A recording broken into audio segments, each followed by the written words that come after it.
Okay, so now I'm going to go modify this beauty. It might take me 2 or 3 days, because I just have other things and stuff like that. But I won't sharpen the chain, won't do anything to it but my performance modifications. I'm going to port and polish it, and I'll probably go ahead and build a different tuned exhaust for it as well. And we'll see what we come up with. Yeah!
Okay, so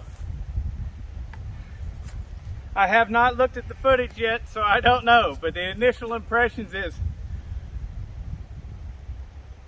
damn, this thing is a ripper now. It's cutting, my God, it's cutting through there. I could really lay on it like I could not before. My gosh, I am excited right now. So, good job. We're gonna have to put this thing up against some big boys, see how it competes. That's quite impressive at this point. That's, like I said, I don't know how it did. I mean, it may not have any more speed, it just has torque. I don't know. But whatever it's got a hell of a lot more of it than it had. And it's really ripping.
Okay, so I really wanted to show that right there. I know that it's not comparing potatoes to potatoes because it's a different chain and everything, but that the other chain, well, is a skip tooth chain, and on top of that, I mean, I took the rakers down and everything. I just felt like it wasn't biting enough, and it's not my chain, so honestly, sorry Randy, I didn't want to spend any time on it because that thing was just shit.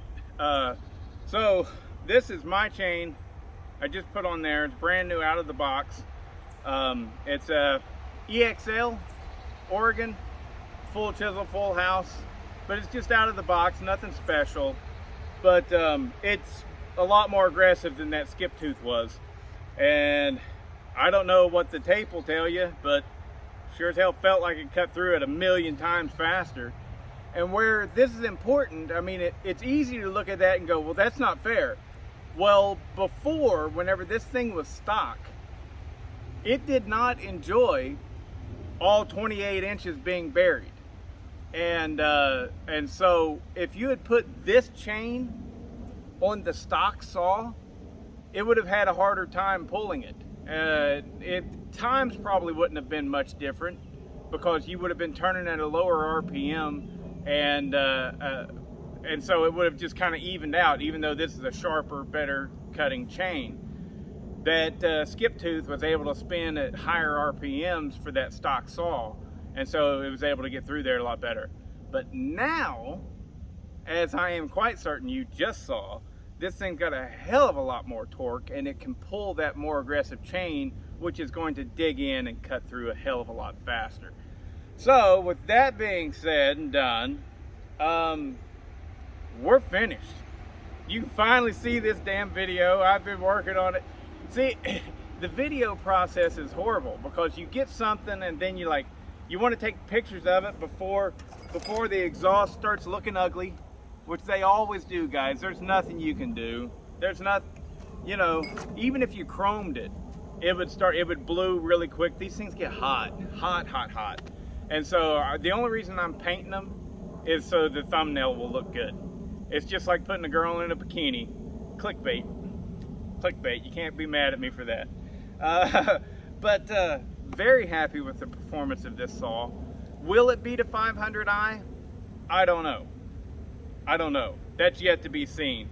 When Randy comes pick this up, he's going to be bringing all of his saws and stuff, and we're going to have big old circle jerk, hopefully, if weather and time permits and everything. What I found, what it was doing in the cut with that full house chain on it, if no pressure, self-eating, it was in the 12,000 RPMs. You know, it was above 12,000 RPMs cutting through this.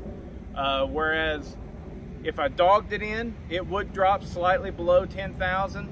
But you know, it stayed right there at the 10,000 level. And then its sweet spot where it really liked to run at was like 11,200 RPM. So my first real porting job, home run. I knocked it out of the park. Damn thing runs great. The exhaust is really good. I like this little design I came up with. I did not run into any issues with it hitting the tree as I was dogging in. I had plenty of room. I don't know how good you can see that, but a lot of times whenever you get on the bottom side of these logs, that's whenever those big pipes start hitting. And so no issues with this one whatsoever. The exhaust, the outlet is sticking down at the bottom, and I planned that. I like the way it looks. I like the way the sound is going further away from my ears, not up towards them. We're good. But if Randy wants to turn it around, he can. It's no big issue, but I call it the hammerhead. I like it. And all I was able to get out of it still was free spin tune, 13,300. I could not get it up to the 13,800. In order to do that, I would have to raise the exhaust roof some more, and I would honestly probably lose a little bit of torque in doing so. Maybe I would, maybe I wouldn't, I don't know, but I'm very happy with the build as it is, and I look forward to putting it up against something real, a bigger saw, you know, to see how well it can perform. So, see ya. Okay guys, so just to wrap this video up real quick, I got to give a big shout out and thanks to the people that have helped me out. Namely, one, Charles Briscoe. You've been great. You've been great with your videos and with personal communication. Thank you very much for that. And other people that, you know, I didn't really communicate with, but will share their knowledge freely. I believe his name is Mitch Webb. His channel is MWebA1. So I say MWeba1. Iron Horse, Tin Man. You guys, the way you're sharing your knowledge, it's really helping out the community, and it's very cool. I see no point in being secretive with anything. And, you know, I get a lot of little pointers from my actual subscribers as well.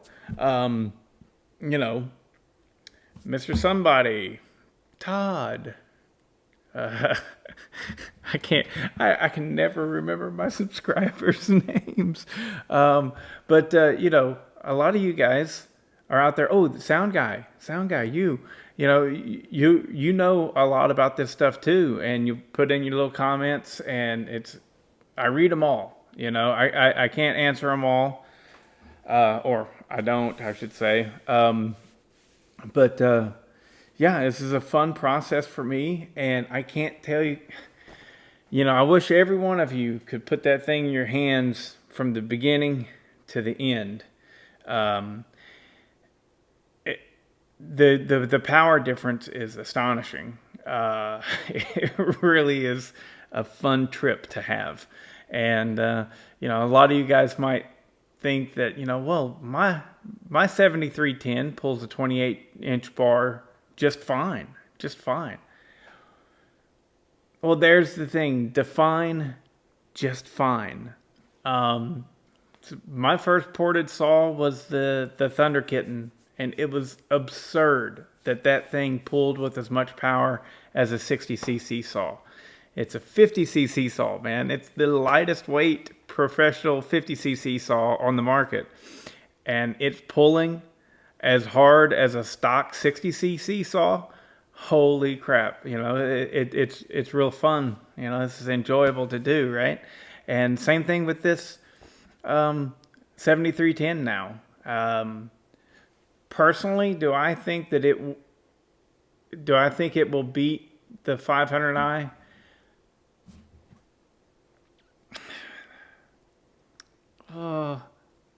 That 500i is fast. You're having to overcome a lot whenever you go up against something like that. It is a fast saw. But yeah, I think it'll beat it. And if it doesn't, it's going to be right there with it. I mean, right there with it. And what you have with this 7310 is an old school design. There isn't any computer. Nothing. It's a very inexpensive to purchase, considering what it's going up against, and it's giving up, what is it, like 6 or 7 cc's, which is like 10%, you know, close to it. It's like giving up 10% of its displacement to the 500i, plus the 500i is fuel injected, and everybody thinks that's the best thing since sliced bread. And it's a great saw. But this old school one now, it's not old. You get it, right? It's, you know, thing runs good. Get one of these. Find yourself a good porter. Spend $350. We can take care of it for you. And at this point, I am open for business. I will take on jobs. It's going to cost you shipping, right? But I think that this right here proves it. I can do it. There's going to be other guys that are better. Yeah, of course, there always will be. You know, there always will be.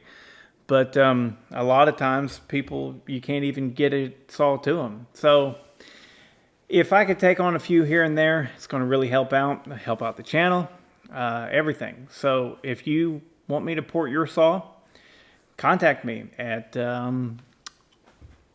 Bodie@woodsmanessentials.com, and we'll work something out. I mean, cost you shipping, and of course, it's going to cost you. Like, I'm going to charge you $300. So, $300 plus whatever shipping is. If it doesn't need the base milled, it'd only be $250. So, anyways, but whatever. This is weird. I feel weird. Later.